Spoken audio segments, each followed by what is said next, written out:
2 கொரிந்தியர் 1:3 இந்த வேத புஸ்தகத்தில் 2 கொரிந்தியர் 1:3 இந்த இயேசுவை பற்றி ஒரு காரியம் சொல்லப்படுகிறது. அவர் ஆறுதலின் தேவன், ஆறுதல் தருகிற ஒரு தேவன், காட் ஆஃப் கம்ஃபர்ட் என்று அவரை குறித்து சொல்லப்படுகிறது. அவர் ஆறுதல் அளித்து ஆசீர்வதிக்கிற ஒரு தேவன். யாருக்கு ஆறுதல் தேவை? பாதிக்கப்பட்ட உள்ளம், நொறுக்கப்பட்ட ஒரு உள்ளம், பாதிக்கப்பட்ட இருதயம் உள்ளவர்கள். அவங்களுடைய உள்ளம் ஆறுதலுக்காக இயங்கும். பாருங்களேன், இன்னைக்கு சாட்சி சொன்னவர்கள் கூட ஒருத்தர் வியாதினால் கஷ்டப்பட்டு வேதனைப்படுறாங்க. மருத்துவம்லாம் கைவிட்டு விட்டது, எனக்கு சுகம் கிடைக்கும்னு ஒரு ஆறுதலான வார்த்தை யாராவது சொல்லுவாங்களா? ஒரு ஏக்கம். எனக்கு இத்தனை வருஷமாக குழந்தை இல்லை, யாராவது எனக்கு ஒரு குழந்தை செல்வம் உங்களுக்கு கிடைக்கும், ஆண்டவர் ஆசீர்வதிப்பார்னு சொல்லுவாங்களான்னு ஏக்கத்தோடு இருந்தாங்க. அது மாதிரி தான் நீங்கள் இன்னைக்கு இருக்கலாம். உங்களுடைய உள்ள மாறுதலுக்காக ஏங்கி கொண்டு இருக்கலாம். ஏதோ ஒரு பாதிப்பு உங்களுடைய உள்ளத்துக்குள்ளே இருக்கிறது. நீங்கள் பாதிக்கப்பட்ட உள்ளத்தோடு இப்போ உட்கார்ந்து இருக்கிறீங்க. மனதுக்குள்ள ஒரு வேதனை. ஒருவேளை சரீரம் உங்களுக்கு நல்ல சுகமாக இருக்கலாம், உங்களுடைய இருதயம் யாருமே காண முடியாத உங்களுடைய இருதயத்திலே ஒரு காயம் இருக்கலாம், ஒரு வேதனை இருக்கலாம். மனுஷருடைய வார்த்தைகள் காயப்படுத்தி இருக்கலாம், பரிகாசங்கள் காயப்படுத்தி இருக்கலாம். மற்றவர்கள் உங்களை குற்றப்படுத்தி பேசினதுனால நான் என் வாழ்க்கை அப்படி தானே இருக்குது அப்படின்னு உங்களுக்குள்ளாகவே காயப்பட்ட உள்ளத்தோடு இருக்கலாம். இன்றைக்கு இயேசு கிறிஸ்து சொல்லுகிறார், நான் உன்னை ஆறுதல் படுத்துகிற ஒரு தேவன், உன்னை ஆறுதல் படுத்தி ஆசீர்வதிக்கிற தேவன் என்று இயேசு இன்னைக்கு தன்னை உங்களுக்கு வெளிப்படுத்துகிறார். இயேசு ஆறுதலின் தேவன். வேத புஸ்தகத்தில் இயேசு இந்த உலகத்தில் உலாவின நாட்களில் அநேகரை ஆறுதல் படுத்தினார். பாதிக்கப்பட்ட மக்களை ஆறுதல் படுத்தி அவங்களுக்கு அற்புதம் செய்து மகிழ பண்ணினார். அதில் ஒரு 3 சம்பவங்களை நான் உங்களுக்கு ஞாபகப்படுத்த விரும்புகிறேன். இது எல்லாமே நடந்த உண்மை சம்பவங்கள். அது வேத புஸ்தகத்தில் எழுதப்பட்டிருக்கிறது. அதில் ஒரு 3 சம்பவங்களை மாத்திரம் நான் உங்களுக்கு சொல்லி நாம் ஜெபிக்க போகிறோம். இது உங்களை குறித்த ஒரு காரியம். நீங்கள் கவனமாக இந்த வார்த்தையை கேட்டால் உங்களை பற்றி தான் இன்றைக்கு ஆண்டவர் பேசுகிறார். நீங்கள் உட்கார்ந்து வசனத்தை, இந்த நிகழ்ச்சியை பார்க்குறீங்கல்ல, உங்களோடு உங்களை குறித்து ஆண்டவர் பேசுகிறார். முதலாவது ஒரு சம்பவம் இந்த வேத புஸ்தகத்தில் எழுதப்பட்டிருக்கிறது. பரிசுத்த லூக்கா எழுதின சுவிசேஷம் 7 37-38 ஒரு சம்பவம் சொல்லப்படுகிறது. இயேசு ஒரு வீட்டில் ஒருத்தன் விருந்துக்கு அழைத்ததுனால இயேசு தன் சீஷரோடு போயிருந்தார். அவங்களோட விருந்துக்காக அமர்ந்திருந்தார். அப்போ அந்த ஊரில் இருந்த ஒரு பெண், அவளை குறித்து வசனத்தில் சொல்லப்படுகிறது, பாவியான ஒரு பெண், பாவத்திலே வாழ்ந்த ஒரு பெண், அந்த ஊரில் இருந்த ஒரு பெண். இயேசு இங்கே வந்திருக்கிறாரு, இந்த வீட்டில் இயேசு அமர்ந்திருக்கிறார் என்று கேள்விப்பட்டவுடன் இயேசுவை தேடி அவள் வந்தாள். அவள் காயப்பட்ட உள்ளத்தோடு கூட அவள் வந்தாள்.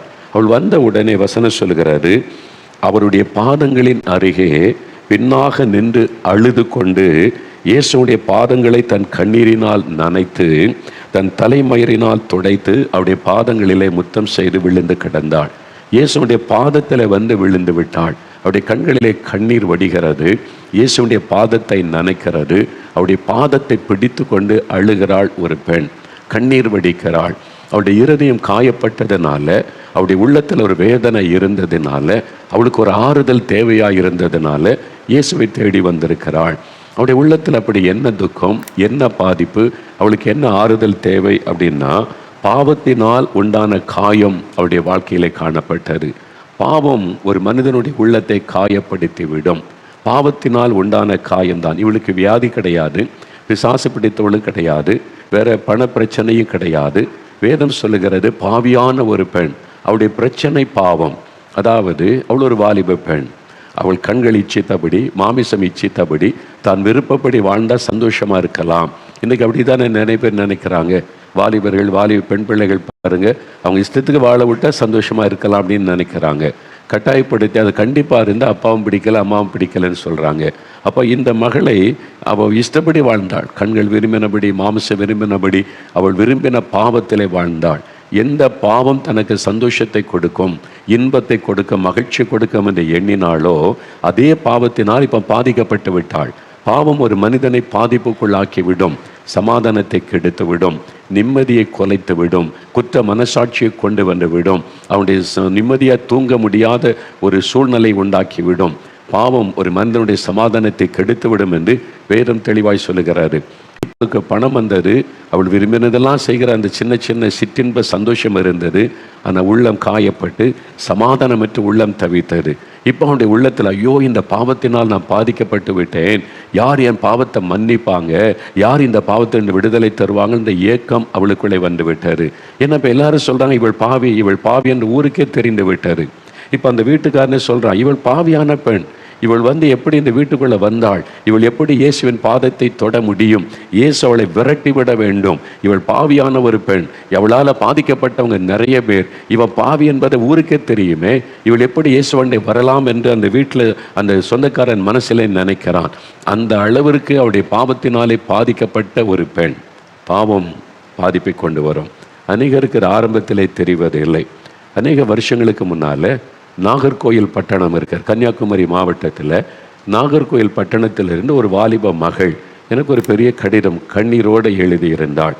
காரியம் இதுதான், அந்த மகளுக்கு தாய் தகப்பனுக்கு ஒரே பெண், அதனால் ரொம்ப பாசமாக அன்பாய் வளர்த்தாள்கள்.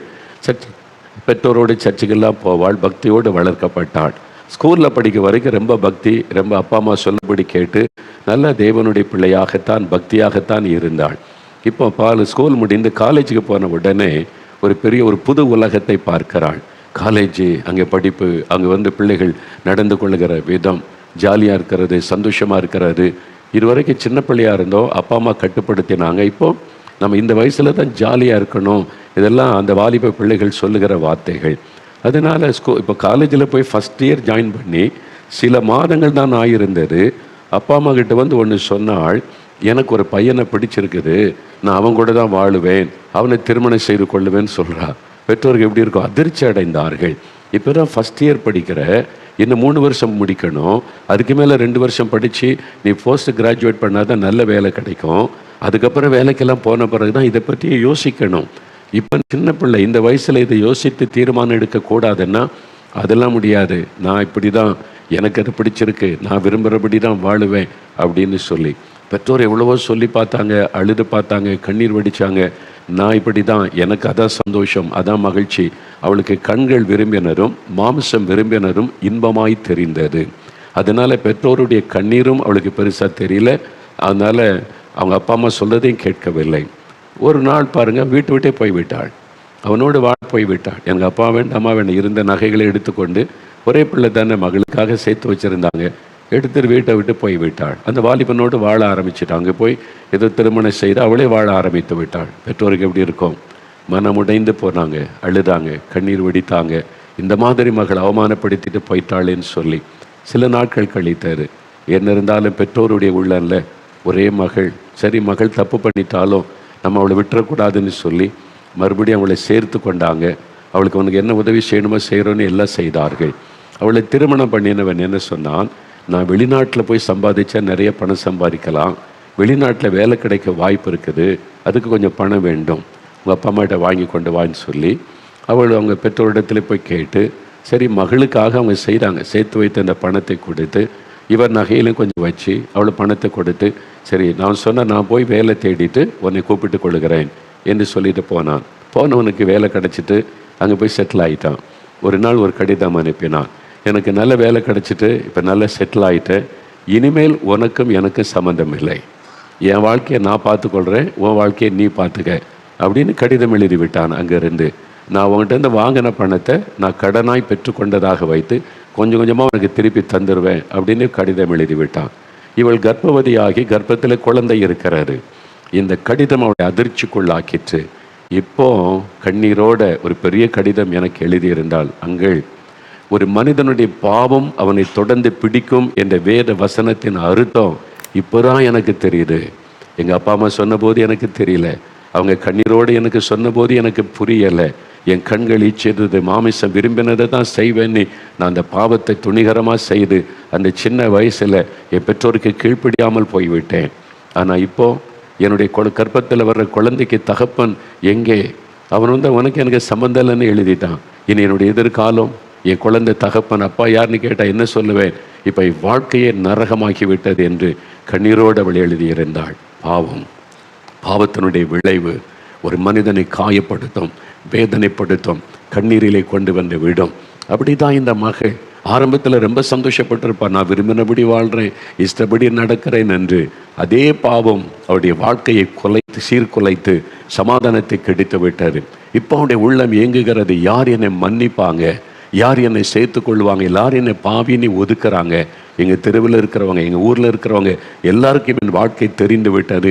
நீ பாவி என்று என்னை புறம்பே தள்ளுகிறார்கள், என்னை குற்றப்படுத்துகிறார்கள். அவருடைய இருதயம் காயப்பட்டு வேதனையோடு இருக்கிறது. அந்த வேதனையோடு கூட வந்து அவள் அழுகிறாள், கண்ணீர் வடிக்கிறாள். அவள் இயேசுகிட்ட ஒன்றுமே பேசவில்லை, வாய் திறந்து ஒன்றும் பேசவில்லை. அவருடைய இருதயம் நொறுங்கி தன் பாவத்தை உணர்ந்து கண்ணீர் விட்டு அழுகிறாள். ஆண்டவர் முகத்தை பார்க்கிறவர் அல்ல, இயேசு இருதயத்தை பார்க்கிறவர். அவருடைய உடைந்த உள்ளத்தை இயேசு நோக்கினார்.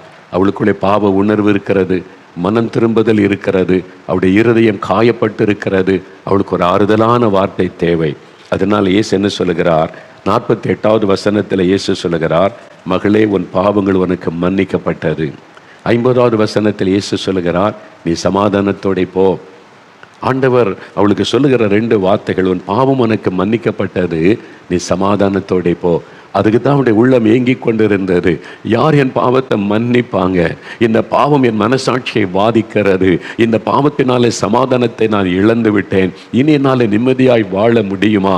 எல்லாருமே என்னை குற்றப்படுத்துகிறார்களே தவிர எனக்கு அன்பாய் ஒரு வார்த்தை சொல்வதற்கு யாரும் இல்லையே என்ற ஒரு ஏக்கத்தோடு தான் இயேசுவின் பாதத்திலே வந்தாள். இயேசுடைய உடைந்த உள்ளத்தை பார்த்து ஆறுதலான ஒரு வார்த்தை சொல்லுகிறார், மகளே, உன் பாவம் மன்னிக்கப்பட்டது. நீ மனம் திரும்பினதுனால, உன் பாவத்தை உணர்ந்து ஒப்பு கொடுத்ததுனால உன் பாவம் மன்னிக்கப்பட்டது. சமாதானத்தோടെ போ. இனி அவளுக்குள்ள யார் என்ன சொன்னா எனக்கு என்ன, இனி யார் என்னை பற்றி என்ன சொன்னாலும் பரவாயில்லை, இயேசு என் பாவத்தை மன்னித்து விட்டார், சமாதானம் கொடுத்து விட்டார். ஒரு மகிழ்ச்சியோடு கூட அவள் திரும்பி போனாள். இன்னைக்கு இயேசு உங்களை பார்க்கிறார். நொறுங்குண்ட உள்ளத்தோட, காயப்பட்ட உள்ளத்தோட, பாவத்து நிமித்த சமாதானத்தை இழந்து நிற்கிறீங்கல்ல, உங்களை ஆண்டவர் பார்க்கிறார். வாலிப தம்பி, உன்னைத்தான் ஆண்டவர் பார்க்கிறார். வாலிப மகளே, உன்னைத்தான் ஆண்டவர் பார்க்கிறார். நான் யார் சொல்லையும் கேட்கல, இஷ்டப்படி வாழ்ந்துட்டேன், இஷ்டப்படி போனேன், பெற்றோரை துக்கப்படுத்தினேன், கண்ணீர் வடிக்க வச்சேன், அவங்கள அவமானப்படுத்திட்டு போனேன், என் விருப்பம்தான் முக்கியம்னு நடந்தேன். இன்றைக்கி நான் வேதனையில் இருக்கிறேன். என் பாவம் மன்னிக்கப்படுமா? எனக்கும் ஒரு ஆறுதல் கிடைக்குமா? என் உள்ளம் காயப்பட்டிருக்கிறதே என்று வேதனையோடு நிற்கிறாய் அல்லவா? உன்னை பார்த்து தான் இயேசு சொல்லுகிறார், என் மகனே, என் மகளே, உன் பாவம் மன்னிக்கப்பட்டது, நீ சமாதானத்தோடு போ. அந்த ஆசீர்வாதத்தை உங்களுக்கு கொடுக்கத்தான் உங்களோடு இன்றைக்கு ஆண்டவர் பேசுகிறார். ஒரு சமயம் ஒரு சகோதரனை 2 சகோதரிமார்கள் என்று அழைச்சிட்டு வந்தாங்க. அவருக்கு திருமணமாகி குழந்தைகள் இருக்கிறது. ஆனால் எப்பவும் குடிச்சிக்கிட்டே இருப்பார். குடித்து மனைவியை கவனிக்க மாட்டார், பிள்ளைகளை கவனிக்க மாட்டார். அவங்க சகோதரிமார் இவன் எப்படியாவது நல்லதாக வாழட்டும்னு சொல்லி பணம்லாம் போட்டு கடை வச்சு கொடுத்தா எல்லாத்தையும் குடித்து அழிச்சிருவார். எதுவுமே வருமானம் கொண்டு வந்து வீட்டில் கொடுப்பதில்லை. இந்த மாதிரி பல சமயங்கள் நடந்து அவங்களுக்கே ரொம்ப துக்கமாகி விட்டார். இவனை ஜெபத்தை கூட்டிகிட்டு போகலான்னு சொல்லி என்கிட்ட கட்டாயப்படுத்தி கூட்டிகிட்டு வந்துட்டாங்க. ஏன்னா அவர் எங்கேயும் வரமாட்டார். அவரை கூட்டி கொண்டு உட்கார வச்சு, பிரதர், இவனுக்கு ஆலோசனை சொல்லுங்கள். நாங்கள் ஒன்றும் குடித்து மனைவியும் கவனிக்கிறதில்ல, பிள்ளைகளையும் கவனிக்கிறதில்ல, இவனால் எல்லாரும் துக்கத்தோடு இருக்கிறாங்கன்னு சொல்லி 2 சகோதரி மாறி அவரை பற்றி குற்றம் சொல்லிக்கிட்டே இருக்காங்க. இவன் இப்படி பண்ணுறான், அப்படி பண்ணுறான், இந்த மாதிரி அநியாயம் பண்ணுறான், யார் சொல்லியும் கேட்கறதில்ல அப்படின்னு சொல்லி அவர் அப்படியே கொஞ்சம் பயந்து போய் உட்காந்துருக்கிறார். இவங்கெல்லாம் குறை சொல்லிக்கிட்டே இருக்காங்கல்ல, அங்கே சொல்லி முடிக்க வரைக்கும் நான் பொறுமையாக இருக்கணும், காத்திருந்துட்டு இப்போது அவங்க அமைதியாகிட்டாங்க. எல்லாம் சொல்லி முடிச்சு இப்போ நான் பேசணும். நான் அவரை பார்த்த உடனே அவர் அப்படியே பயத்தோட, இனிமேல் இவர் என்ன திட்டுவாரோ தெரியலையே, 2 சகோதரியும் திட்டி தீர்த்துட்டாங்க. இவன் இப்படி குடிகாரனாக இருக்கிறான், குடும்பத்தை கவனிக்கலை, ஊதாரியாக இருக்கிறான்னு எல்லாம் சொல்லி திட்டி தீர்த்துட்டாங்க. இனிமேல் இந்த ஊழியக்காரர் என்ன திட்ட போகிறாரோன்னு என்னை பார்த்தார். நான் அவங்க பேச மனதில் ஜெபம் பண்ணிக்கிட்டே இருந்த, ஆண்டவரே, இவருக்கு நான் என்ன தான் சொல்கிறது என்பதாக. ஆண்டவர் சொன்னார், நீ ஒன்றும் சொல்ல வேண்டாம், ஒரே ஒரு வார்த்தை சொல்லினார். சரி ஆண்டவர், நீங்கள் சொல்கிறத நான் அவருக்கு சொல்கிறேன் அப்படின்னு சொல்லிவிட்டு அவர் தோள் மேலே கை வச்சேன்னா அவர் பயத்தோடு என்ன அப்படியே பார்த்தார். நான் அவரை பார்த்து சொன்னேன், பிரதர், இயேசு உங்களை பற்றி ஒன்று சொல்கிறார் அப்படின்னோடனே இன்னும் கவனமாக கண்ணை அப்படியே உருட்டி பார்த்தார். பயந்துக்கிட்டேன். இயேசு, நீ பாவி துன்மார்க்க அழிஞ்சு போவ, நீ சபிச்சிருவாரோன்னு பார்த்தா இயேசு என்ன சொன்னார்னா, நான் உன்னை நேசிக்கிறேன்னு சொல்லு, அதைத்தான் சொல்ல சொன்னார். நான் அவரை பார்த்து சொன்னேன், இயேசு உங்களை நேசிக்கிறார், அதைத்தான் சொல்லுகிறார். இப்போ இயேசு இங்கே இருக்கிறார், உங்களை நேசிக்கிறேன்னு சொல்கிறார். அவ்வளோதான் சொன்னேன், ஒரே ஒரு வார்த்தை. அப்படியே அழ ஆரம்பிச்சிட்டார். சின்ன பிள்ளை மாதிரி ஏங்கி அழு. என்னையா இயேசு நேசிக்கிறார்? நான் இவ்வளோ பெரிய பாவி, இவ்வளோ பெரிய துன்மார்க்கன், என் மனைவி கூட நான் அன்பு காட்டலை, பிள்ளைகளுக்கு கூட அன்பு காட்டலை, குடிச்சு எல்லாத்தையும் அழிச்சு அவங்களெல்லாம் வேதனை. என்னையா இயேசு நேசிக்கிறார்? என்னையா?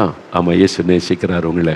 அந்த ஒரே ஒரு வார்த்தை அந்த உள்ளத்தை உடைத்து அவருடைய காயங்களை மாற்றி இயேசுவின் பக்கமாய் திருப்பினது. அவருடைய வாழ்க்கையை மாற்றி விட்டார். அவர் ஆறுதலின் தேவன். அவர் ஆறுதலின் தேவன். அவருடைய இருதயம் காயப்பட்டிருந்தது.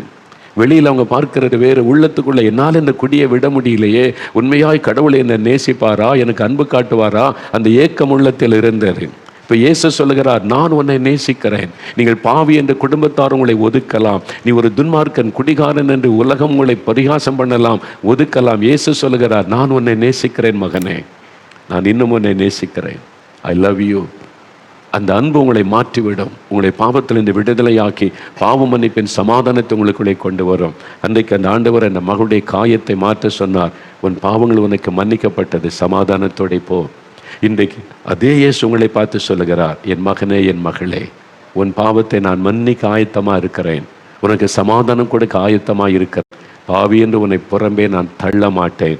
உன் இருதயம் காயப்பட்டிருப்பது எனக்கு தெரியும். பாவத்தையும் விட முடியாமல் சமாதானமும் இல்லாமல் நீ தவித்து கொண்டிருப்பது எனக்கு தெரியும். நான் உன்னை மன்னித்து உன்னை பாவத்திலிருந்து விடுதலையாக்குவேன் என்று ஆண்டவர் உங்களை பார்த்து பேசுகிறார். அவர் ஆறுதலின் தேவன். காயப்பட்ட உள்ளத்தோடு வந்த பாதிக்கப்பட்ட ஒரு மகளுக்கு ஆறுதல் கொடுத்து ஆசீர்வதித்தார். இரண்டாவது ஒரு சம்பவத்தை பரிசுத்த மார்க் எழுதின சுவிசேஷம் 1ஆம் அதிகாரம், இந்த வேத புஸ்தகத்தில் மார்க் 1ஆம் அதிகாரம் 40 42 வசனம் வரைக்கும் வாசிக்கும் போது ஒரு சம்பவம். இங்கே இயேசுவை தேடி ஒரு மனிதன் வருகிறான். தொழுநோயினால் பாதிக்கப்பட்ட மனிதன், குஷ்டரோக வியாதின்னு சொல்கிறோம்ல, லெப்ரசி, அந்த நோயினால் பாதிக்கப்பட்ட ஒரு மனிதன். அவனுடைய சரீரம் காயப்பட்டு இருக்கிறது, அதனால இருதயத்திலும் பாதிப்பு. இவனுக்கு எதனால் அவனுடைய உள்ளம் காயப்பட்டு இருக்கிறது? அவருடைய சரீரத்தில் உண்டான காயம். இது வியாதியினால் உண்டான ஒரு காயம். அவருடைய மனதுக்குள் ஒரு பெரிய வேதனை கொடுத்தது. அந்த தொழுநோய் ஒரு மனிதனை தாக்கும் பொழுது அவனுடைய விரல்களை அரித்து விடும். சிலருக்கு கண் இமைகள் இருக்காது, அரித்து விடும். காதை அதை அரித்து விடும். கால்களில் இந்த விரல்கள் இருக்காது, அப்படியே அந்த நோய் அரித்து விடும். அந்த சரீரத்தில் இருக்க புண்கள் அப்படியே சில சமயம் அழுகி நாற்றம் எடுக்கும். அந்த நோயினுடைய கொடூரம் பயங்கரமானது. அவனுடைய சரீரத்தில் உண்டான காயம் ஒரு பக்கம், அந்த வேதனையினால் அவனுடைய இருதயத்தில் ஒரு காயம் இருந்தது, ஒரு வேதனை இருந்தது. அது என்னவென்றால், இயேசு கிறிஸ்துவின் நாட்களில் ஒரு மனிதன் தொழுநோயினால் பாதிக்கப்பட்டால் அவன் ஊருக்குள்ளேயே இருக்க முடியாது. அது தீட்டான வியாதி என்று சொல்லி அவனை ஊருக்கு வெளியிலே புறம்பாக்கி விடுவார்கள். தன் குடும்பத்தோடு இருக்க முடியாது. அவனுடைய மனைவி பிள்ளைகளை அடித்து விரட்டிடுவாங்க. உள்ளே வரக்கூடாது, வீட்டுக்குள்ளே வரக்கூடாது, ஊருக்குள்ளே இருக்கக்கூடாது. அவனை வெளியே விரட்டிடுவாங்க. ஊருக்கு வெளியில் காடுகளுக்குள்ளே மலை குகைகளுக்குள்ளே இந்த நோயாளிகள் கூட்டமாக தங்கி இருப்பாங்க. அவங்களுக்கு அரசாங்கம் தினந்தோறும் குறிப்பிட்ட டைமில் போய் தூரத்தில் ஆகாரத்தை வச்சுட்டு வந்துடுவாங்க. ரொட்டி இது போன்ற ஆகாரத்தை கொடுப்பாங்க. அவங்க பக்கத்தில் கூட யாரும் போக மாட்டாங்க. இந்த தொழுநோயினால் பாதிக்கப்பட்டவங்க அதுக்கு வஸ்திரத்தினால தங்களை மூடிக்கொள்ளணும். யாராவது இருக்கிற பக்கமாக ஜனங்கள் காட்டு பகுதியில் மலைப்பகுதியில் வந்தால் இவங்க அன்க்ளீன் அப்படின்னு சத்தமிடணும். தீட்டு, நான் தீட்டான வியாதி உள்ளவங்க இருக்கிறேன், என் பக்கத்தில் வராதுங்க அப்படின்னு அர்த்தம். அந்த சத்தத்தை கேட்ட உடனே மக்கள் விலகி போயிடுவாங்க. என்ன ஒரு வேதனை பாருங்க. அப்போ அவனுடைய சரீரத்தில் உண்டான வேதனையை விட அவனுடைய மனதின் காயம்தான் பெரிது. சரீரத்தில் உண்டான வியாதியின் வேதனை ஒரு பக்கம், சமுதாயம் அவனை புறக்கணித்து, சொந்த குடும்பங்கள் உறவுகளை அவனை புறக்கணித்து தள்ளி, நீ தீட்டானவன், எங்கள் பக்கத்தில் வரக்கூடாது, ஊருக்குள்ளே வரக்கூடாது என்று ஒதுக்கி வைப்பது எவ்வளோ பெரிய வேதனை இல்லை? அந்த பாதிப்பு தான் அவனுடைய இருதயத்தில் காணப்பட்டது. சமுதாயமே அவனை ஒதுக்கி தள்ளினது. அதனால பாருங்க, அவன் இயேசுக்கு ஒரு மலையிலே பிரசங்கத்தை முடித்து இயேசு கீழே இறங்கி வருகிறார். மற்ற 8ஆம் அதிகாரத்திலும் இதே சம்பவம் எழுதப்பட்டிருக்கிறது. அவன் இயேசுகிட்ட கூப்பிடுகிறான், இயேசுவே, உமக்கு சித்தமானால் என்னை சுத்தமாக்க உம்மால் ஆகும். இயேசு பற்றி கேள்விப்பட்டிருக்கிறான். இயேசு அற்புதம் செய்கிறார் என்பதை அறிந்திருக்கிறான். அதனால் அவனுக்குள்ள ஒரு விசுவாசம், இயேசுவால் என்னை குணமாக்க முடியும், இந்த தீட்டான வியாதியிலிருந்து விடுதலை கொடுக்க முடியும். ஆனால் என்னை சுகமாக்குவாரா? இது ஒரு தீட்டான வியாதி, இது ஒரு சாபம்னு எல்லாரும் நினைக்கிறாங்களே, எங்களை வீட்டுக்குள்ளேயே சேர்க்க மாட்டேங்கிறாங்களே, இயேசுவாவது என்னை சேர்த்து கொள்ளுவாரா? நீ பாவி, நீ சாபம் பிடிச்ச போன்னு விரட்டிடுவாரோ ஒரு பயம். அதனால சொல்கிறான், என்னை சுகமாக்கும் இடத்துல வல்லமை உண்டு, நான் விசுவாசிக்கிறேன், உமக்கு சித்தமானால் என்னை சுத்தமாக்கும் என்று அவன் ஜெபம் பண்ணுறான். கட்டாயம் என்னை குணமாக்கிறீங்கன்னு கேட்கல. என்ன நான் பாவம் செய்துட்டேன், ஒரு வியாதியை சரீரத்தில் வந்துட்டு சமுதாயமே என்னை புறக்கணித்து விட்டது, உமக்கு சித்தமானால் என்னை சுத்தமாக்குங்கள் என்பதான ஒரு ஜெபம் செய்கிறான். இயேசு அவனை பார்க்கிறார். மனிதனுடைய பார்வை வேறு, இயேசுடைய பார்வை வேறு. அவருடைய சீஷர்கள் இயேசு கூட இருந்தாலும் ஒதுங்கி இருப்பாங்க. ஐயோ தீட்டான வியாதி உள்ளவன், தொழுநோயினால் பாதிக்கப்பட்டவன், இவன் பக்கத்தில் வந்தாலே தீட்டாகிவிடும், விலகி ஓடி இருப்பாங்க. இப்போ இயேசு அவனை பார்க்கிறார். உமக்கு சித்தமானா என்னை சுத்தமாக்க முடியும் அப்படின்னு சொல்லுகிறான். இயேசு என்ன சொல்லியிருக்கலாம்? தூரத்தில் இருந்து எனக்கு சித்தமுண்டு சுத்தமாகு, ஆறுதலான ஒரு வார்த்தை. எனக்கு சித்தமுண்டு மகனே, நீ வியாதியோடு இருப்பதை நான் விரும்பவில்லை, நீ இந்த வியாதியினால் வேதனைப்படுவதை நான் விரும்பவில்லை. I will be thou clean. எனக்கு சித்தம் உண்டு, நீ சுகமா இருக்கணும்னு நான் விரும்புகிறேன். நீ சுகமாக இருப்பது தான் எனக்கும் சந்தோஷம். எனக்கு சித்தம் உண்டு, நீ சுத்தமாக என்று இயேசு சொல்லுகிறார். உடனே குணமாயிட்டான். அவருடைய சரீரம் அப்படியே சுகமாகிவிட்டது. பாதிக்கப்பட்ட அந்த விரல்கள் எல்லாம் அப்படியே நல்ல விரல்களாய் மாறிவிட்டது. காதெல்லாம் பரிபூர்ண சுகத்தோடு புது காதாய் மாறிவிட்டது. கண் இமைகள் வந்துவிட்டது. அவன் அரிக்கப்பட்ட சரீர உறுப்புகள் எல்லாம் புதிதாக மறுபடியும் வந்துவிட்டது. முழு சரீரமும் ஆரோக்கியமாய் மாறிவிட்டது. ஒரே ஒரு வார்த்தை இயேசு சொன்னார், சித்தமுண்டு சுத்தமாக. அவனுடைய சரீரமை புதிதாய் மாறிவிட்டது. அது ஆச்சரியமான காரியம் என்ன தெரியுமா? இயேசு தூரத்திலிருந்து சொல்லி, நீ தீட்டான வியாதி உள்ளவன், அங்கே நில்லு, நான் சொல்கிறேன்னு சுகமான பிறகு என் பக்கத்தில் வா அப்படி சொல்லியிருக்கலாம்ல. இயேசு அப்படி சொல்லலை. நீங்கள் வாசித்து பார்த்தால் இயேசு அவனை பார்த்து மனதுருகினார். என்னால் சிருஷ்டிக்கப்பட்ட மனிதன், நான் உண்டாக்கின ஒரு மனிதன், இப்படி வியாதியில் பாதிக்கப்பட்டு சரீர உறுப்புகளை இழந்து அகோரமாய் வேதனையோடு அழுகின சரீரத்தோடு நிற்கிறானே, தீட்டான வியாதி என்று தூரமாய் ஒதுங்கி நிற்கிறானே, அதை பார்த்து இயேசு மனதுருகினார். மனதுருகி அவன் மேலே தன் கைகளை வைத்து, வசனம் சொல்லுகிறார், இயேசு தன் கையை நீட்டி அவனை தொட்டு, அப்படின்னு அவன் பக்கத்தில் இயேசு போகிறார். எல்லாரும் அவனை விட்டு விலகி போகிறாங்க. இவன் தீட்டான வியாதி உள்ளவன் என்று எல்லாம் ஒதுங்கி போகிறாங்க. ஆனால் இயேசு அவன் பக்கத்தில் நெருங்கி போகிறார். அவனாலே நம்ப முடியல. ஐயோ, இயேசு பக்கத்தில் வருகிறாரே, நான் தீட்டான வியாதி உள்ளவன், அங்கிருந்தே சொல்லலாமே. இல்லை, இயேசு மனது உருகி அவன் பக்கத்தில் வந்து அவனை தொட்டு அவனை குணமாக்கினார். அதான் இயேசுடைய அன்பு. உங்கள் பக்கத்தில் வருகிற தேவன், உங்கள் அருகில் வருகிற தேவன். நீங்கள் தொட்டாலே தீட்டு என்று ஒரு கூட்ட மக்கள் நினைக்கலாம். ஆனால் இயேசு சொல்லுகிறார், நான் உன்னை தொடுவேன். நீ என்னால் சிருஷ்டிக்கப்பட்ட மனிதன், என்னால் சிருஷ்டிக்கப்பட்ட மனுஷி. நான் தானே உன்னை உண்டாக்கினேன். நீ என்னுடைய மகன், என்னுடைய மகள். நான் உன்னை தொடுவதற்கு பயப்பட மாட்டேன். நான் உன்னை தொடுறதுனால நான் தீட்டாக மாட்டேன். தீட்டாய் கருதப்படுகிறவர்கள் புதிதாய் மாற்றப்படுவார்கள். நான் உன்னை தொடுகிறேன். ஆண்டவர் தொட்டு குணமாக்கினார். அதான் இயேசுனுடைய அன்பு, அவருடைய மனதுருக்கம், அவருடைய ஆறுதலான வார்த்தை. சித்தமுண்டு. காயப்பட்ட அவனுடைய உள்ளத்துக்கு ஆண்டவர் ஆறுதலான ஒரு வார்த்தை சொல்லுகிறார், எனக்கு சித்தமுண்டு மகனே, நீ சுத்தமாக, நீ சுகமாக இருக்கணும், அதான் நான் விரும்புகிறேன். இன்னைக்கு உங்களை பார்த்து சொல்லுகிறார், நீ சுகமாக இருக்கணும் மகளே, மகனே, நீ சுகமாக இருக்கணும், அதைத்தான் நான் விரும்புகிறேன். உனக்கு சுகம் கொடுக்கத்தான் நான் மனிதனாக இந்த உலகத்தில் வந்திருக்கிறேன். உனக்கு சுகம் கொடுத்து, உனக்கு புதிய சரீரத்தை கொடுத்து, உன்னை மகிழ்விப்பதற்காக சிலுவையில் என் சரீரத்தை நொறுக்குவதற்கு நான் ஒப்பு கொடுத்தேன். என் சரீரத்தை காயப்படுத்த ஒப்பு கொடுத்தேன். என் கைகளிலே தழும்புகளை ஏற்றுக்கொண்டிருக்கிறேன். நான் ஏன் இத்தனை பாடுகளை சகிக்க வேண்டும்? உனக்காக, உன்னை குணமாக்குவதற்காக, உன் வேதனையை மாற்றுவதற்காக, உனக்கு ஒரு ஆறுதலை கொடுத்து உன்னை சந்தோஷப்படுத்த என்னை நான் சிலுவையில் அறைவதற்கு ஒப்பு கொடுத்தேன். என்னை காயப்படுத்துவதற்கு ஒப்பு கொடுத்தேன் என்று சொல்றார். நீ சுகமாயிருப்பதை நான் விரும்புகிறேன். இன்றைக்கு இயேசு உங்களுக்கு அற்புதம். எந்த வியாதியா இருக்கட்டும், ஆறுதலான ஒரு வார்த்தை, என் மகளே, நீ சுகமாக இருக்கணும், என் மகனே, நீ சுகமாக இருக்கணும், அதுதான் என்னுடைய விருப்பம், நான் உன்னை சுகமாக்குகிறேன். அவனுக்கு எவ்வளோ பெரிய சந்தோஷம் இல்லை? எங்கோ காட்டுக்குள்ளே மலை குகைகளிலே மனிதரை விட்டு தூரமாய் ஒதுக்கப்பட்டிருந்த ஒரு மனிதனுடைய சரீரம் புது சரீரமாய் மாறிவிட்டது. அநேக வருஷத்துக்கு முன்னால் என் ஊழியத்தின் ஆரம்ப காலத்தில் நடந்த ஒரு சம்பவம் ஞாபகத்தில் வருகிறது. ஒரு கிராமத்தில் கூட்டம் நடத்த அழைத்திருந்தார்கள். 3 நாள் கூட்டம். அந்த தெருவில் தான் கூட்டம் நடைபெற்றது. தெருவில் திரளான மக்கள் பல கிராமத்திலிருந்தெல்லாம் வந்து அந்த கூட்டத்தில் பங்கு பெற்றார்கள். ஆண்டவர் வந்து அநேகரை தொட்டார், அற்புதம் செய்தார். அதனால் கடைசி நாளில் நிறைய கூட்டம் பக்கத்து ஊர்லேருந்தெல்லாம் கேள்விப்பட்டு வந்துட்டாங்க. அப்போ வந்து ஒரு மனிதரை ஒரு சேரில் வச்சு 4 பேர் தூக்கிக்கிட்டு வந்தாங்க. சேரில் உட்கார வச்சு 4 பேர் சேர்ந்து சேரோடு தூக்கி கொண்டு வந்தார்கள். இது யாருன்னு கேட்டால் பக்கத்து ஊர், பக்கத்து கிராமத்தில் இருந்து அவரால் நடக்க முடியாது. 2 கைகளும் செயலற்று அப்படியே இருக்குது, கால்களும் செயலற்று போனது, நடக்க முடியாது, கையை பயன்படுத்த முடியாது, அந்த மாதிரி செயலற்று விட்டார். நோய், இந்த வாத நோயினால் ஒரு விதமான ஒரு வாத நோய் பாதிப்பு. அதனால் சேரில் உட்கார வச்சு சேரோடு கொண்டு வந்து கூட்டத்தில் உட்கார வச்சுட்டாங்க. அவர் அப்படியே உட்காந்து பிரசங்கத்தை எல்லாம் கேட்டார். பிரசங்கெல்லாம் முடிந்தது, ஜனங்களுக்கு ஜெபம் முடிந்தது. அப்போ ஒருவருக்காக சிலருக்கு ஜெபிக்க போனபோது எல்லாருக்கும் ஜெபம் பண்ணி முடிச்சுட்டு அவரிடத்துல வந்தேன். என்ன காரியம்னு கேட்டேன். இது மாதிரி என் கால்கள் கைகள் 2மே செயலற்று போய்விட்டது. எத்தனையோ மருத்துவம், இங்கிலீஷ் மருத்துவம், நாட்டு மருத்துவம் எல்லாமே செஞ்சு பார்த்துட்டோம், ஒன்றுமே சுகம் கிடைக்கல, இனி அவ்வளோதான் சொல்லிட்டாங்க. அதனால் ஒரு ஜெபிக்கிறதுக்கு எண்ணெய் அவங்க கூட வந்திருந்தவங்க கொண்டு வந்திருந்தாங்க ஒரு பாட்டிலில். நான் அவரை பார்த்தோன்னே, பக்கத்தில் போய் பார்த்த உடனே, பிரதர், இயேசு கிறிஸ்து உங்களை குணமாக்குவார், ஜீசஸ் வில் ஹீல் யூ, அந்த வார்த்தையை நான் சொன்னேன். அவர் அப்படியே என்னை பார்த்தார், சில நிமிட நேரம் பார்த்தார்.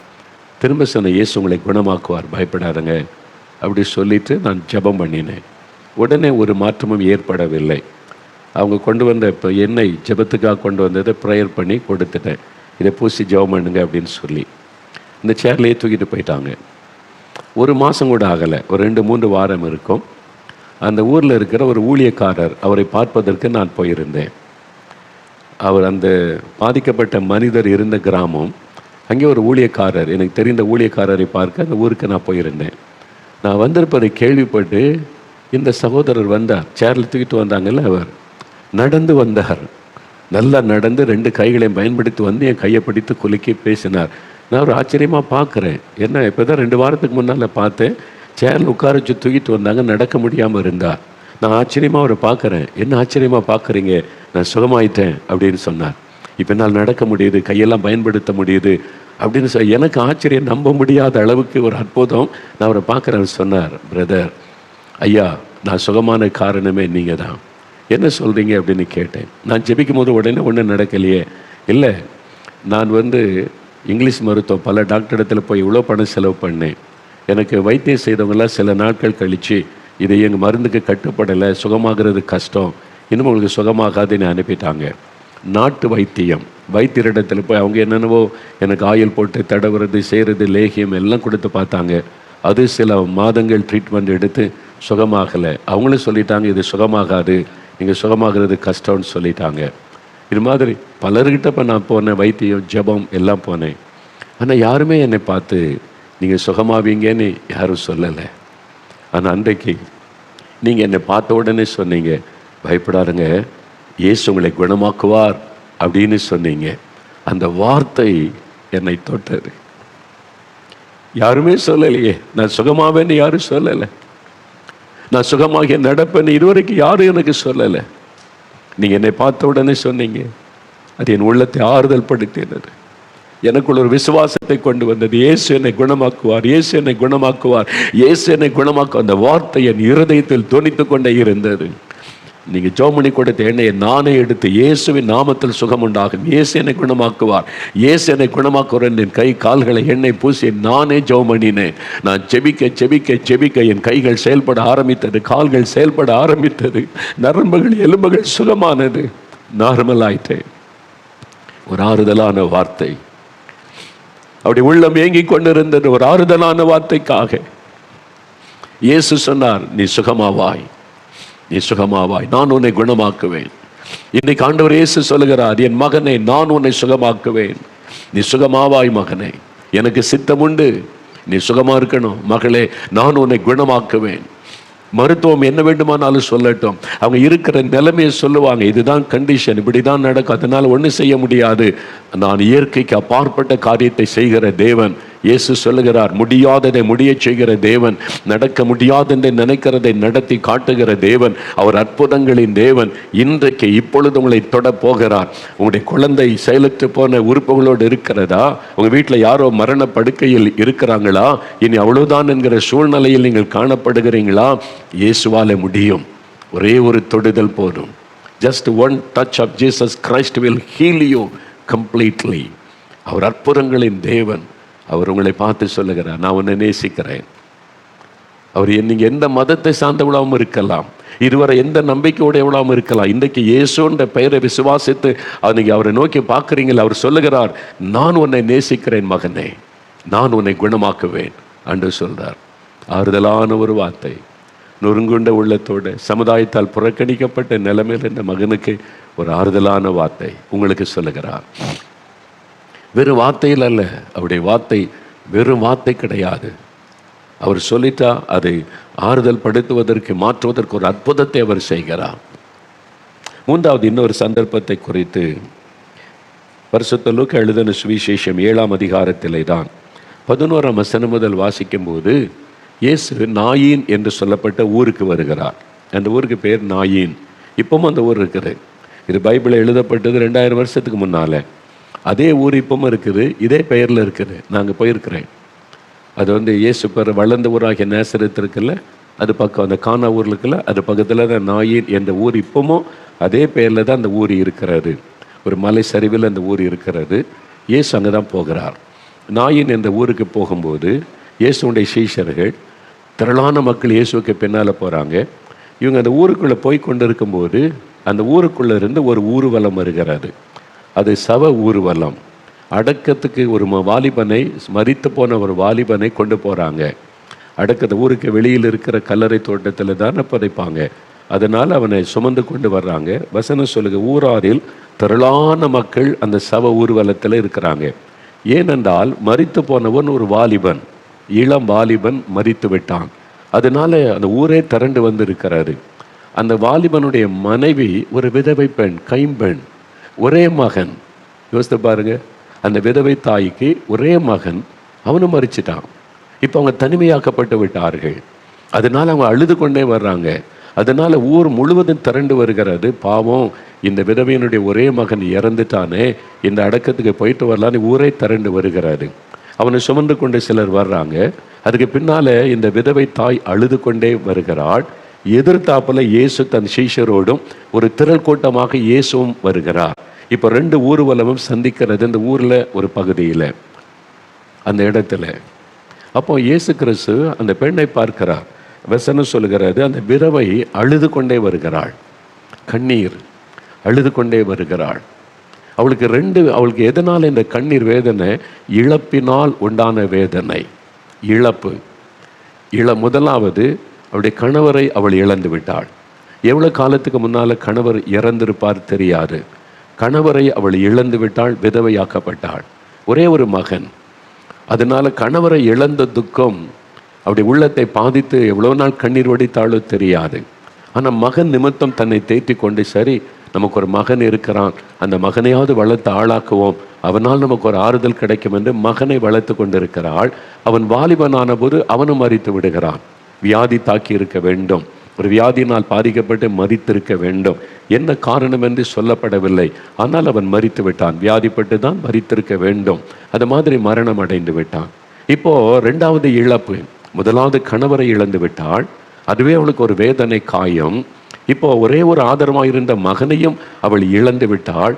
அது இன்னொரு பெரிய பாதிப்பு. இப்போ இனிமேல் எனக்கு யார் இருக்கிறாங்க, யாருக்காக நான் வாழணும்? அவளுக்குள்ளே ஒரு வாழ்க்கை குறித்த வெறுப்பே வந்திருக்கும். இனி யாருக்காக நான் வாழணும்? எனக்கு யார் இருக்கிறாங்க? நான் வீட்டுக்கு வந்தால் தனிமையாக தானே உட்கார்ந்து இருக்கணும். என் மகனை அடக்கம் பண்ணி விட்டு வீட்டுக்கு நான் எப்படி வருவது? தனிமையில் எப்படி இருப்பது? எனக்கு கணவரும் இல்லை, மகனும் இல்லை, தனித்து அனாதையாக்கப்பட்டு விட்டேனே. ஒரு காயம் அவருடைய உள்ளத்தில் அழுது கொண்டே வருகிறாள். வெகு திரளான மக்கள் வந்தாங்க, சொந்தக்காரங்க இருந்திருப்பாங்க, ஒரே தெருவில் உள்ளவங்க இருந்திருப்பாங்க. யாரும் அவளை ஆறுதல் படுத்தவே இல்லை. எதுக்கு அழுகிற, நாங்கெல்லாம் இருக்கிறோம், உன்னை கவனிச்சு கொள்ளுவோம், பயப்படாத, அப்படி சொல்லுவதற்கு யாரும் இல்லை. எல்லாம் துக்கத்தோடு நடக்கிறாங்க. ஆனால் இப்போ இயேசு அதை பார்க்கிறார்.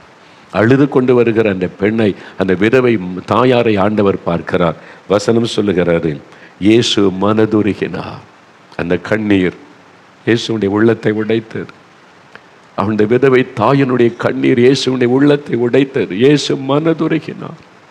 அவளை பார்த்து மனதுருகினார். அவளுக்கு இயேசு யாருன்னு தெரியாது, அவர் எப்படிப்பட்ட அற்புதம் செய்கிற ஒன்றுமே தெரியாது. முதல் முறை இயேசு அந்த ஊருக்கு போயிருக்க வேண்டும். சம்பவத்தை வாசிக்கும் போது அப்படித்தான் தெரிகிறது.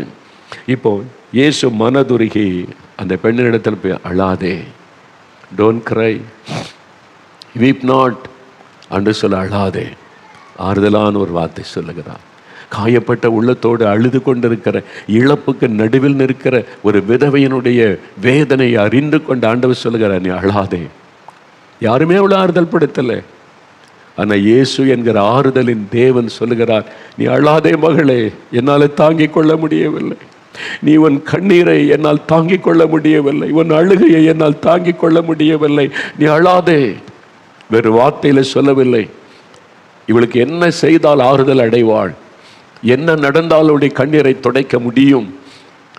இயேசு கிறிஸ்து பாடையை தொட்டார். தொட்ட உடனே எல்லாரும் நிற்கிறாங்க, யார் இவர்? வந்து அந்த பெண்ணுகிட்ட அழாதன்னு பேசுகிறார், பாடையை தொடுகிறார். அவரை சுற்றி பெரும் கூட்டம் இருக்குது, யாரோ விசேஷமானவர். அவரை பார்த்தா ஒரு தீர்க்கதரிசி மாதிரி தெரியுதே, கடவுள் தான் இந்த உலகத்தில் மனிதனாய் வந்த மாதிரி தெரியுதேன்னு எல்லாம் ஆச்சரியமா பார்க்குறாங்க. உடனே நின்றாங்க. இயேசு வாலிபனோடு, செத்து போன வாலிபனோடு பேசுகிறார். எழுந்திரு வாலிபனை, எழுந்திரு. உன் தாயினுடைய கண்ணீர் துடைக்கப்படணுமானா நீ எழும்பணும். உன் தாயினுடைய காயப்பட்ட உள்ள மாறுதல் அடையணுமானா நீ எழும்பணும். வாலிபனை, எழுந்திரு. மரணத்தின் மீது அதிகாரம் உள்ளவர் இயேசு. மரித்தவரை எழும்ப பண்ணக்கூடிய வல்லமை உள்ளவர் இயேசு. மரித்து போன உறுப்புகளை செயல்பட வைக்கிறவர் இயேசு. என்றால் அண்ட சராசரங்களை சிருஷ்டித்த தேவன் அவர். அதனால் அவர் சொன்ன உடனே மரித்து போன வாலிபனுக்குள்ள உயிர் திரும்ப வந்தது. அவன் எழுந்து உட்கார்ந்தான். தாய்க்கு எப்படி இருந்திருக்கும்? அந்த தாயினுடைய கண்ணீர் ஆனந்த கண்ணீராய் மாறிவிட்டு, என் மகன் உயிரோடு இருக்கிறான், என் பையன் உயிரோடு இருக்கிறான். கண்ணீர் ஆனந்த கண்ணீராய் மாறினது. அந்த ஊரே சந்தோஷப்பட்டிருக்க, எல்லாம் துதித்திருப்பாங்க, மகிழ்ச்சி அடைந்திருப்பாங்க. எவ்வளவு பெரிய சந்தோஷம்! துக்கம் சந்தோஷமாய் மாற்றப்படுகிறது. அதுதான் இயேசு. இன்னைக்கு துக்கத்தோடு இருக்கிறீங்க, காயப்பட்ட உள்ளத்தோடு இருக்கிறீங்க, வேதனையோடு இருக்கிறீங்க, தனிமையில் அழுகிறீங்க, எனக்கு யாரும் இல்லை, நான் ஆல் அலோன். தனிமையில் கண்ணீர் வடிக்கிறீங்க, என்னை புரிந்து கொள்ள, நேசிக்க, அன்பு காட்ட யாரும் இல்லை என்று சொல்லி இயேசு சொல்லுகிறார், நான் இருக்கிறவனுக்கு. நீ ஏன் அழுகிற மகளே, நீ ஏன் அழுகிற மகனே, நான் இருக்கிறேன்ல உனக்கு. உன்னை புரிந்து கொள்ளுகிற தேவன், உனக்கு வேதனைகளை அறிந்திருக்கிற ஒரு தேவன், உனக்காக நான் மனிதனாக அவதரித்து வந்த ஒரு தேவன், உன்னுடைய பாரங்களை துக்கங்களை சிலுவையிலே சுமந்து தீர்த்து உன்னை ஆசீர்வதிப்பதற்காக இந்த உலகத்தில் வந்த தேவன். அந்த மக்கள்லாம் சொல்றாங்க 16 வசனத்துல, மகா தீர்க்க தரிசன மத்தியில் வந்திருக்கிறார் தேவன், தமது ஜனங்களை சந்தித்தார். இவர் சாதாரண மனிதன் அல்ல, கடவுள் மனிதனாய் வந்திருக்கிறார். மக்கள் சொல்றாங்க, அவர் கடவுள் மனிதனாய் வந்திருக்கிறார், தேவன் தம் ஜனங்களை சந்தித்தார். அதே ஆண்டவர் இன்னைக்கு உங்களை சந்திக்கிறார். உங்க வீட்டில், ஆஸ்பத்திரியில், நீங்க எங்க இருக்கிறீங்களா அந்த இடத்துல, டிராவல் இருக்கிறீங்களா, கார்ல இருக்கிறீங்களா, எங்க இருக்கிறீங்க அந்த இடத்துல உங்களை சந்திக்கிறார், உங்களோடு பேசுகிறார். நான் உன்னை ஆறுதல் படுத்துகிற தேவன்.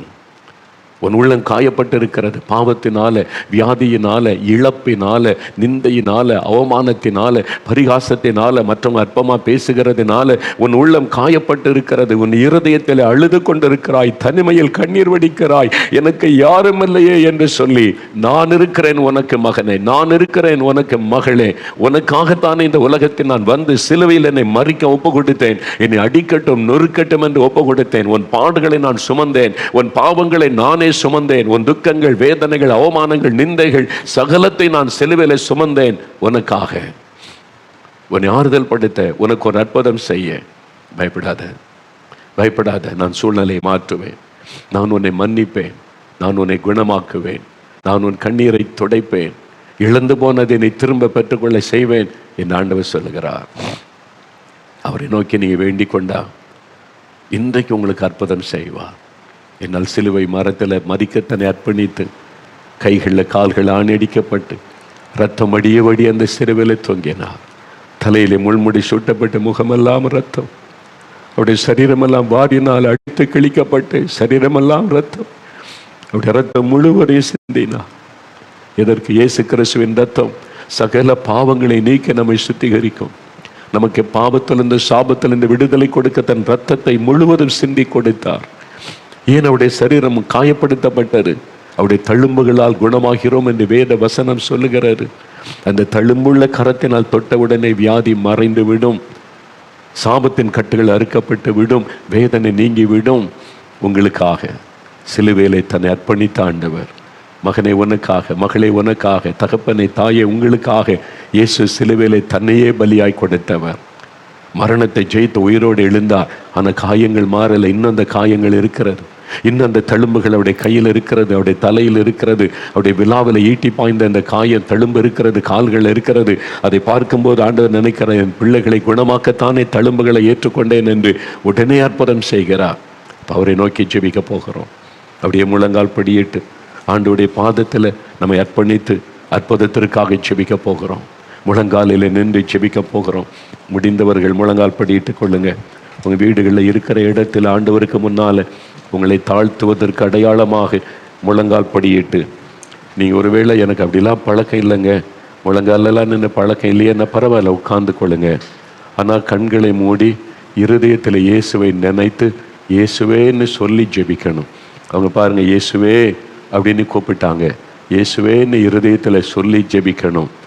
நம்ம ஒவ்வொரு காரியமாக ஜெபிக்க போகிறோம். முதலாவது, பாவத்தினால் பாதிக்கப்பட்ட அநேகர் இருக்கிறீங்க. இந்த மதுபான பழக்கம், போதை வஸ்துகள், தவறான பாவ பழக்கங்கள், அது என் உள்ளத்தை பாதித்து விட்டது, கரைப்படுத்தி விட்டது, சமாதானத்தை இழந்து விட்டேன், பாவத்தையும் விட முடியல, சமாதானமாகவும் இருக்க முடியல, நிம்மதியெல்லாம் போய்விட்டது, என் மனசாட்சி என்னை குற்றப்படுத்தி பாதிக்கிறது, எல்லாரும் என்னை ஒரு மாதிரி பார்க்குறாங்க, குடிகாரன்றாங்க, இவன் துன்மார்க்கன்னு சொல்கிறாங்க, பாவம் என் வாழ்க்கையை நாசமாக்கி விட்டது, எனக்கு மன்னிப்பு வேணும், பாவத்திலிருந்து விடுதலை வேணும், இந்த மதுபான இனி வேண்டாம், போதை வஸ்துகள் வேண்டாம், இந்த பாவத்திலிருந்து விடுதலை எனக்கு வேணும், எனக்கு ஒரு சமாதான நிம்மதி வேணும். முதல்ல உங்களுக்காகத்தான் நான் ஜெபிக்க போகிறேன். அப்படிப்பட்டவர்கள் இருதயத்தில் கரம் வைத்து, இயேசுவே என் பாவத்தை மன்னிச்சிருங்க, இயேசுவே எனக்கு இறக்க செய்யுங்க, என் பாவத்திற்கு ஏற்ற தண்டனை கொடுத்தா என்னால் தாங்கிக் கொள்ள முடியாது, எனக்காக நீங்கள் சிலுவையில் மரிச்சிங்களே, என் பாவத்தை சிலுவையில் சுமந்தீங்களே, உங்கள் ரத்தத்தினாலே என் இருதயத்தை கழுவுங்க, இந்த பாவத்திலிருந்து எனக்கு விடுதலை தாங்க. இருதயத்தில் கை வைத்து ஜெபிங்க, ஜெபிங்க. மகளை ஜெபம் பண்ணு, மகனை ஜெபம் பண்ணு, தகப்பனை ஜெபம் பண்ணுங்க. கண்களை மூடி, இயேசுவே என் பாவத்தை மன்னிங்க, இயேசுவே பாவத்திலிருந்து விடுதலை தாங்க, எனக்கு நிம்மதி தாங்க, என்னால் இந்த பாவத்தை விட முடியல, விடுதலை கொடுங்க, இனி இந்த மதுபானம் எனக்கு வேண்டாம், இச்சைகள் எனக்கு வேண்டாம், விபச்சாரம் வேசித்தனம் வேண்டாம், இந்த லஞ்சம் அநியாய சம்பாத்தியம் எல்லாம் வேண்டாம், நான் எல்லாத்தையும் சாபத்துக்குள் ஆயிட்டேன், என் குடும்பமே சாபத்துக்குள் ஆகிவிட்டது, என் பாவத்தினால, லஞ்சத்தினால, ஊழல்னால, அநியாயத்தினால, ஐயோ நிம்மதியே இல்லை, வீட்டுக்குள்ள சமாதானமே இல்லை, மன்னிங்க, விடுதலை கொடுங்க, இயேசுவே இயேசுவே இயேசுவே ரட்சகரே, உங்களுடைய ரத்தத்தினால கழுவுங்க, ஜெபிங்க, தகப்பனை ஜெபிங்க, ஐயா ஜெபம் பண்ணுங்க, வாலிப தம்பி ஜெபம் பண்ணு, ஆண்டவர் இயேசுவின் ஜெபத்தை கவனிக்கிறார். இப்பொழுது இயேசு கிறிஸ்துவின் ரத்தம் சகல பாவங்களை நீக்கி சுத்திகரிக்கும். இந்த வார்த்தையின்படி அவருடைய ரத்தத்தின் வல்லமை உங்களுடைய இருதயத்தை கழுவுகிறது, பாவ கட்டுகள் அறுக்கப்படுகிறது, பாவத்தினுடைய சாப கிரியைகள் அழிக்கப்படுகிறது, பாவத்தினாலும் சாபத்தினாலும் பாதிக்கப்பட்ட அநேகர் விடுதலை அடைந்து கொண்டு இருக்கிறீங்க. அப்படியே ஜெபம் பண்ணுங்க, ஜெபம் பண்ணுங்க. 2 நிமிடம். இயேசுவே மன்னியும், இயேசுவே விடுதலை தாரும், இயேசுவே உடைய ரத்தத்தினால் கழுவும், இந்த பாவத்திலிருந்து விடுதலை தாரும், இயேசுவே என் உள்ளத்தில் வாரும். ஜெபிங்க ஜெபிங்க ஜெபிக்க ஜெபிக்க ஆண்டவருடைய பிரசன்னம் உங்களுக்கு இறங்குகிறது. பாவத்தை குறித்து அநேகர் கண்ணீர் விட்டு அழுகிறீர்கள். அந்த கண்ணீரை ஆண்டவர் பார்க்கிறார். ஆண்டவரே, வேறு யாரிடத்துல இந்த பிள்ளைங்க போவாங்கப்பா? வேறு யார் இவங்க பாவத்தை மன்னிக்க முடியும்? ஆண்டவரே, யார் இவங்களுக்கு பாவத்தில் இந்த விடுதலை தர முடியும்? நீங்க தானே பாவத்தை சுமந்தீங்க, நீங்க தானே பாவத்துக்காக ரத்தம் சிந்தனீங்க. இந்த மகளை மன்னிங்க, இந்த மகனை மன்னிங்க, உங்க ரத்தத்தினால கழுவுங்க, விடுதலை கொடுங்க, உங்க ரத்தம் அவங்க மேல இறங்கட்டும். ஆண்டவரே, மதுபான பழக்கம் ஒழியட்டும், இச்சைகள், விபச்சார வேசித்தன ஆவிகள் எல்லாம் விலகட்டும், பாவத்தை தூண்டுகிற பிசாசின் வல்லமைகள் அழியட்டும், நிம்மதியை கொலைத்து சமாதானத்தை கெடுக்கிற பிசாசின் வல்லமைகள் அழியட்டும். உங்க ரத்தத்தினால விடுதலை கொடுங்க, விடுதலை கொடுங்க. ஆண்டவரே, அழுகிறாங்களே, ஆண்டவரே, கண்ணீர் வடிக்கிறாங்களே, உன் பாவம் உனக்கு மன்னிக்கப்பட்டது, சமாதானத்தோடு போனே அந்த பெண்ணுக்கு ஆறுதலான வார்த்தை சொன்னீங்களே, இந்த மகனுக்கு சொல்லுங்க, இந்த மகளுக்கு சொல்லுங்க, இன்றைக்கு அவங்களுக்கு விடுதலை கொடுத்துருங்க, பாவத்திலிருந்து விடுதலை தந்துருங்கப்பா. அப்பா, நீங்க தான் அவங்களுக்காக சிலுவை சுமந்தீங்க. இப்பொழுது நம்முடைய ரத்தத்தின் வல்லமை இறங்கட்டும், ஒவ்வொருவர் மேலும் இறங்கட்டும், அந்த ரத்தத்தின் வல்லமை அவளை கழுவட்டும், பாவத்திலிருந்து விடுதலை கொடுக்கட்டும். ஆண்டவர் அப்படி செய்கிறீர். இயேசுடைய ரத்தம் உங்க மேல இறங்குகிறது, வல்லமை விடுதலை உண்டாகிறது. இப்ப சொல்லுங்க, இயேசுவே ஸ்தோத்திரம். இயேசுவே மன்னித்ததற்காக ஸ்தோத்திரம். இயேசுவே உம்முடைய ரத்தம் என்னை கழுவுகிறதற்காக ஸ்தோத்திரம். இயேசுவே எனக்கு விடுதலை தருகிறதற்காக ஸ்தோத்திரம் சொல்லுங்க. வாய் திறந்து சொல்லுங்க. இயேசுவே ஸ்தோத்திரம்னு சொல்லுங்க. இயேசுவே உமக்கு ஸ்தோத்திரம்னு சொல்லுங்க. அவருடைய ரத்தம் உங்களை கழுவி பரிசுத்தப்படுத்துகிற அநேகர் விடுதலை அடைகிறீங்க. இப்பொழுது அந்த பாவத்தை கொண்டு வந்த ஆவிகள் விலகுகிறது, கட்டுகள் அறுக்கப்படுகிறது.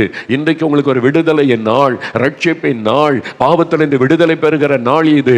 ஒரு மகிழ்ச்சியின் நாள் இது. ஒரு சமாதானத்தின் நாள். உங்களுடைய உள்ளம் நிரப்பப்படுகிறது. சொல்லுங்க இயேசுவே ஸ்தோத்திரம் சொல்லுங்க. வாய் திறந்து சொல்லுங்க. இயேசுவே ஸ்தோத்திரம். இயேசுவே உமக்கு நன்றி. என்னை மன்னிச்சிட்டீங்க, விடுதலை கொடுத்துட்டீங்க, என்னை ரட்சித்துட்டீங்க, அதற்காக நன்றி. எனக்கு தகப்பனாக என் உள்ளத்துல வந்து வாசம் பண்ணுங்க. இயேசுவே உமக்கு ஸ்தோத்திரம், ஸ்தோத்திரம், ஸ்தோத்திரம், ஸ்தோத்திரம், ஸ்தோத்திரம். இயேசுவின் நாமத்தில், இயேசுவின் நாமத்தில், இயேசுவே உமக்கு நன்றி. ஸ்தோத்திரம், ஸ்தோத்திரம் அப்பா, நன்றி. இயேசுவின் நாமத்தில் ஜெபிக்கிறோம் பிதாவே, ஆமென்.